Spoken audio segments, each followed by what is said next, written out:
So the first question is the standard plasticity chart to classify fine grained soil is shown in the given figure.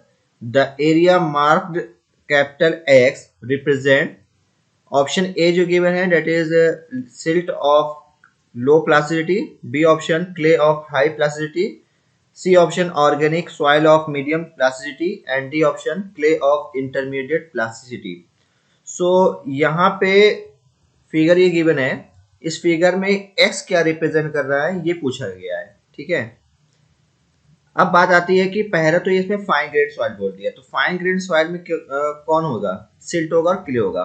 And silt का जो particle size होता है वो 75 micron से लेकर 2 micron के बीच में होता है, और क्ले का जो पार्टिकल साइज होता है वो कितना होता है, लेस देन 2 माइक्रोन, ठीक है।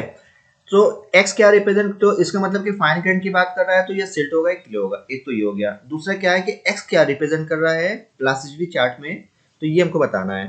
तो प्लास्टिसिटी चार्ट देखते हैं। तो प्लास्टिसिटी चार्ट में क्या है कि यहाँ पे देखिए ml है, mi है, oi सारी चीजें लिखी हुई है। तो ये क्या रिप्रेजेंट कर पहले ये समझ लेते हैं। तो लिक्विड लिमिट की वैल्यू अगर लेस देन 35% होती है तो वो होता है that is low compressibility. Liquid limit की वैल्यू 35% से ज्यादा और 50% से कम होती है तो that is intermediate compressibility. And liquid limit की value greater than 50% that is high compressibility. और L को रिप्रेजेंट किया जाता है low compressibility that is L से, ठीक है। इंटरमीडिएट को डेट इज इंटरमीडिएट को I से, और हाई को कैपिटल S से रिप्रेजेंट किया जाता है। और सिल्ट को रिप्रेजेंट किया जाता है M से, और क्ले को रिप्रेजेंट किया जाता है C से। तो यहाँ पे X क्या रिप्रेजेंट कर रहा है प्लास्टिसिटी चार्ट में, तो प्लास्टिसिटी चार्ट में क्या ये C हो गया क्ले और I हो गया इंटरमीडिएट, ठीक है। तो क्या हो गया यहाँ पे करेक्ट ऑप्शन क्या हो सकता है, that is clay of intermediate plasticity. So option जो होगा डी करेक्ट होगा। Next question is in a wet soil mass air occupied 1/6 of its volume and water occupied 1/3 of its volume. The void ratio of the soil is option A that is 0.25, B 0.5, C 1 and D 1.5. UPPCL A 2014 and ESC 1996 and 2010 में question पूछा गया है। सो बोला गया है कि wait soil में जो एयर ऑक्युपाइड है 1/7 ऑफ इट्स वॉल्यूम है। सो सपोज करते हैं वॉल्यूम हमने कल मान लिया कैपिटल V है, तो वॉल्यूम ऑफ एयर कितना होगा, that is 1/6 of total volume की बात हो रही है। वॉल्यूम ऑफ वाटर कितना होगा, डेट इज V/3 है, ठीक है। सॉरी वॉल्यूम ऑफ वाटर, ठीक है, तो V/3 क्योंकि यहाँ पे बोला है वाटर ऑक्युपाइड है 1/3 ऑफ द इट्स वॉल्यूम, ठीक है।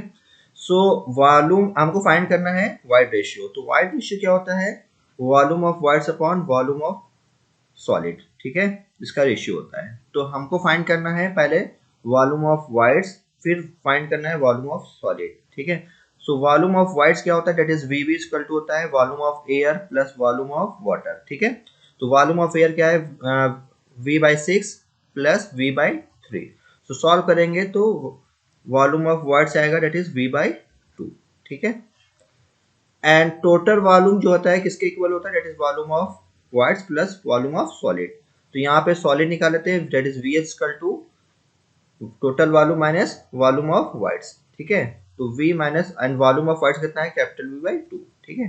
तो VS भी आ जाएगा दैट इज V/2, ठीक है। सो E निकालना है तो E इक्वल टू हो गया that is volume of voids upon volume of solid. So ये आ गया that is V/2 upon V/2। So E की वैल्यू कितनी होगी, वाइड रेशियो की वैल्यू 1। तो करेक्ट ऑप्शन क्या होगा, ऑप्शन C जो होगा करेक्ट होगा 1।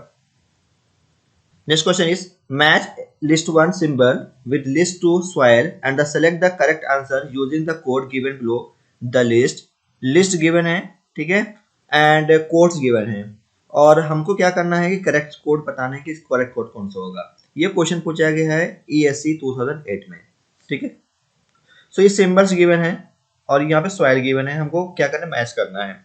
सो याद रखिएगा कि एम को रिप्रेजेंट करते हैं, एम किसका सिंबल होता है, सिल्ट का होता है, और एस किसका रिप्रेजेंट होता है, इट इज सैंड का होता है। ठीक है, ये होगी बात। इसी तरह लो कंप्रेसिबिलिटी को हम एल से रिप्रेजेंट करते हैं, इंटरमीडिएट कंप्रेसिबिलिटी को आई से रिप्रेजेंट करते हैं, और हाई कंप्रेसिबिलिटी को कैपिटल एस से रिप्रेजेंट करते हैं। ठीक है, so first one is M L. तो एम क्या हो गया, सिल्ट हो गया, एल हो गया लो। ठीक है, तो सिल्ट और लो कंप्रेसिबिलिटी किस में आ रहा है, ये 3 में आ रहा है। Inorganic silt with small compressibility, तो ए किससे मैच कर गया, दैट इज 3 से। ठीक, second one is S M. तो एस क्या है, सैंड है, और एम क्या है, सिल्टी है। तो इसका मतलब क्या है, सिल्टी सैंड है। तो क्या हो गया, बी किससे मैच करेगा, दैट इज 1 से। ठीक, इसी तरह एम और एच है। तो एम क्या हो गया, दैट इज सिल्ट है, और एच क्या है, दैट इज हाई है। तो इसका मतलब क्या होगा, सिल्ट विथ हाई कंप्रेसिबिलिटी। तो इसमें करेक्ट ऑप्शन क्या होगा, that is inorganic salt with large compressibility. और पीटी क्या है, पीटी आपका ये high high compressibility of organic content होता है। तो ये कैसे मैच करेगा, दैट इज सी जो है 4 से मैच करेगा। तो अगर हम लोग देखें ए बी सी डी, ए किससे मैच किया है, 3 से, बी किससे मैच किया है, 1 से, सी किससे मैच किया है, दैट इज 4 से, एंड डी किससे मैच किया है, डी 2 से। ठीक है, तो करेक्ट कोड क्या हो गया, दैट 3142 3142 3142। सो ऑप्शन सी जो होगा करेक्ट होगा।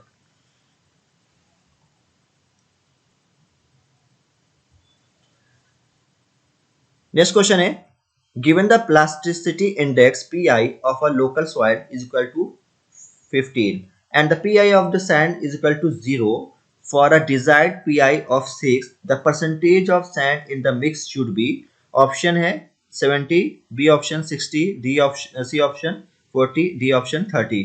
यूपीपीएससी ए 2013 एंड ईएससी 1996 में क्वेश्चन पूछा गया है। So plasticity of local soil given है 15 and the plasticity of sand given है 0 and the plasticity of the mix given है 6 and the find करना है plus percentage of the sand।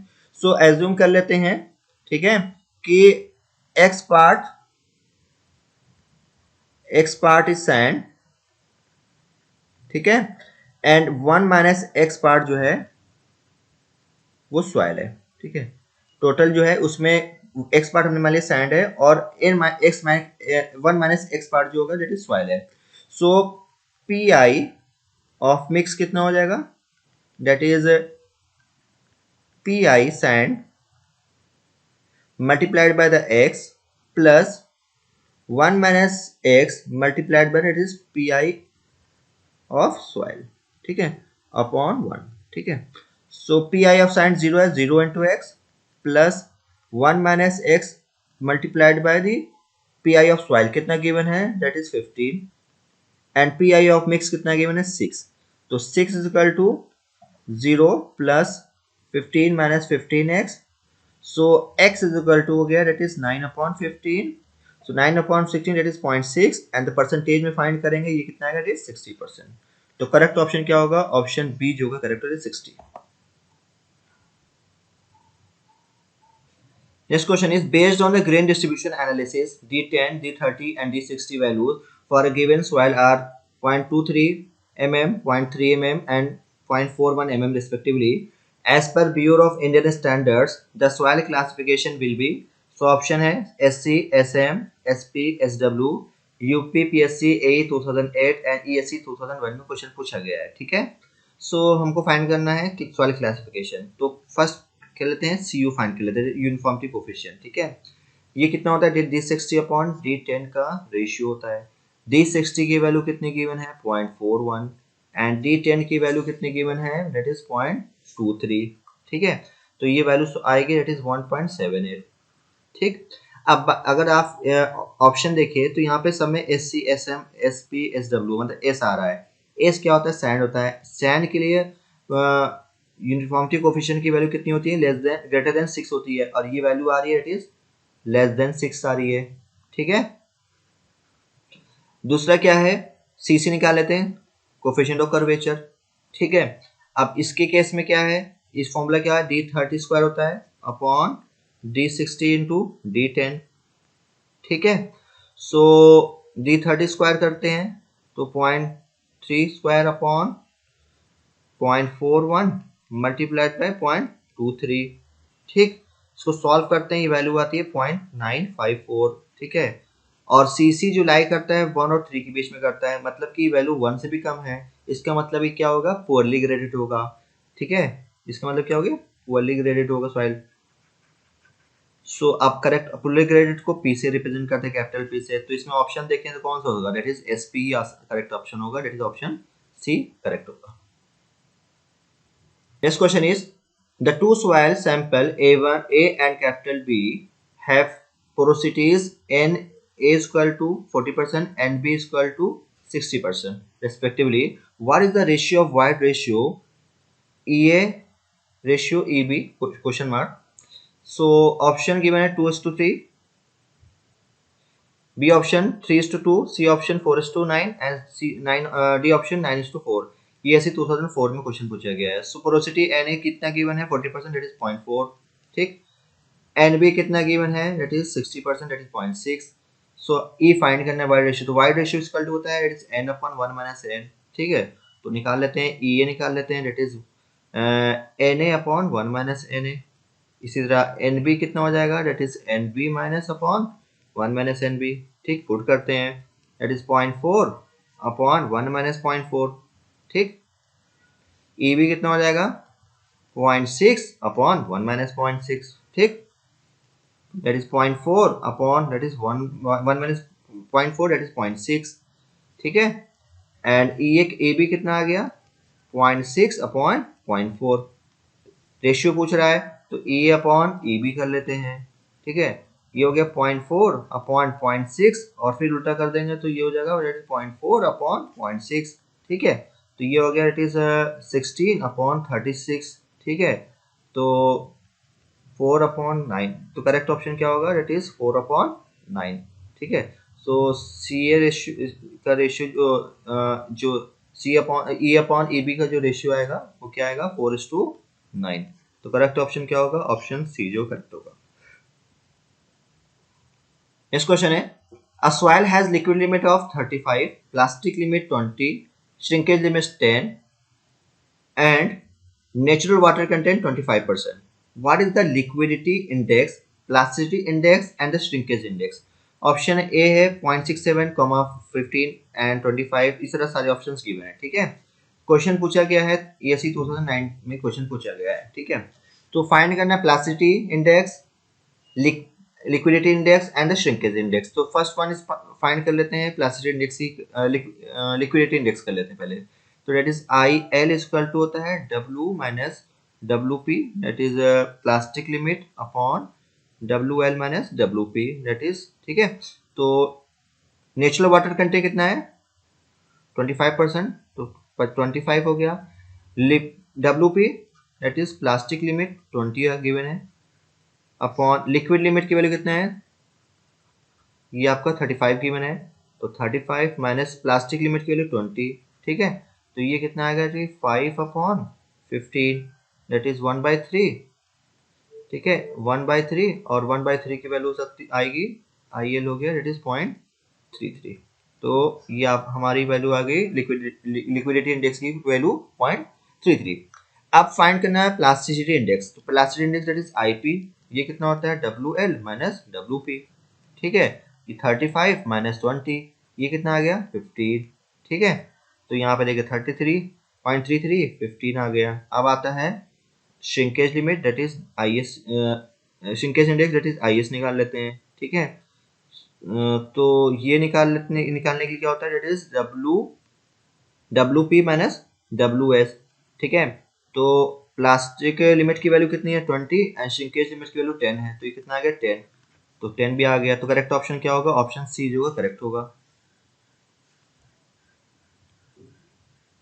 A silty soil of high compressibility is represented by the symbol option A SM, B SML, C OI and D MH। UPPSC AE 2013 में question पूछा गया है। Silty soil की बात कर रहा है और हाई कंप्रेसिबिलिटी की बात किया जा रहा है। तो हाई कंप्रेसिबिलिटी को रिप्रेजेंट किया था कैपिटल एच से, और सिल्क को रिप्रेजेंट किया जाता है एम से। तो करेक्ट ऑप्शन क्या होगा? M H. तो ऑप्शन डी जो करेक्ट होगा। नेक्स्ट क्वेश्चन है symbol group symbol assign to silty and clay sand are respectively. Option A S S and C S, B S M and C S, C S M and S C and D M S and C S. RPSC lecture 2014 में question पूछा गया है। सो silty sand की बात कर रहा है, तो सैंड को रिप्रेजेंट करते हैं एस से, ठीक है, क्ले को रिप्रेजेंट करते हैं सी से, और सिल्ट को रिप्रेजेंट करते हैं एम से, ठीक है।